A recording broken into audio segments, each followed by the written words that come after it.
गरे बुहारीलाई पनि बिहे गरे हेर्नुहोस् दुईजनालाई बिहे गरे हेर्नुहोस् यो कस्तो अचम्म यो कस्तो अचम्म मेरो छोरा यही बिहे गरेर नबाच्ने भइरहेछ नगर हुन्छ नगएर हुन्छ भने के होला मेरो छोराले छोड्न नसक्ने भएर बिहे गरे जबरजस्ती छोड्न नसक्ने अहिलेसम्म सुन्नुभएको थियो तपाईँले सासूको बोयफ्रेन्ड बुहारीको बोयफ्रेन्ड फर्स्ट रेकर्ड हो अब ऊ बुहारीले भन्छ म मेरो बोयफ्रेन्ड दिदिनँ सासूले भन्छ म पनि दिँदैन मेरो बोयफ्रेन्ड अब के गर्ने त आधी आधी बाँड्दा मिलेन होला कि मिल्यो आधी आधी काटेर बाँड्दा मिलेन नि होइन एकजनासँग बस्नु पर्यो अब कसरी मिलाउने यो जाउँ न त हामी है त किन के भयो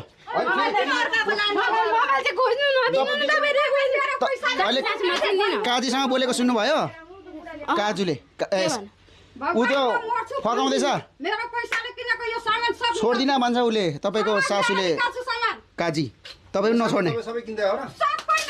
यहाँ फोन त माग्नु न म फोन गर्छु फोन दिनु न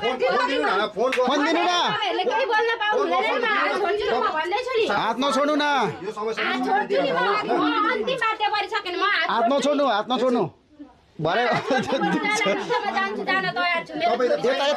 यता आउनु न तपाईँ फोन दिनु यता फोन ल्याउनु यता फोन दिनु फोन त्यसो गर्नु हुँदैन क्या दिनु पर्छ फोन नगर्नु होइन उसको फोन चाहिँ कुन हो उसको दिनु न दिनु त्यसो नगर्नु हामी यहाँ सुन्नु त काजीलाई फोन हान्नु कि लाउड स्पिकर गर्नु त काजीलाई होइन काजीले उता स्वीकार्ने कुरा गर्दैछ काजीलाई फोन गर्नु यता रेकर्डमा राखौँ सासूले नछोड्ने भन्दैछ काजीले लु गर्नु त यहाँ उता जानु तपाईँ कल गर्नु फोन ठुलो गर्नु नछोड्ने भन्छ सासूलाई नछोड्ने भन्छ दुईजनाको माया कहाँ हुन्छ त्यसरी एकजना रोज्नुपर्छ त अन्त त्यो पनि सासू कस्तो खालको तपाईँ मेरो सासूसँग चाहिँ के हो भन्नु त सासूले अँगाल्ने कि मलाई अँगाल्ने तपाईँ त मिलाउनु पर्यो आज जसरी पनि हामीले भनेर कानुनमा जानु पर्यो हामी त छलफल मात्रै गर्ने हामी त खोज्ने मात्रै हो तपाईँहरूलाई तपाईँले यहाँदेखि जबरजस्ती कसैले पनि लानु आएको पनि होइन लगे पनि मजाै लगे पनि तपाईँको पक्ष पनि हो सासूको पक्ष पनि हामी